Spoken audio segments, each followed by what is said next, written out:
Okay, so now for the scary part. I've got my zeros set, everything's trammed in, and so now I've just got to make sure I've got the right clearance with the cutter in it. Ooh, that's tight. And I'm going to go through and check all of these, and then we'll hit start auto cycle, and we'll start line boring this thing. And I'll show you guys the whole process. This doesn't take too long.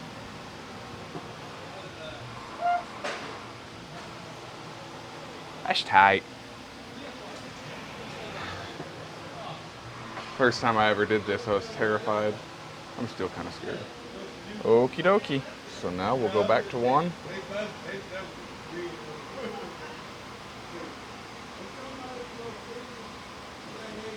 And then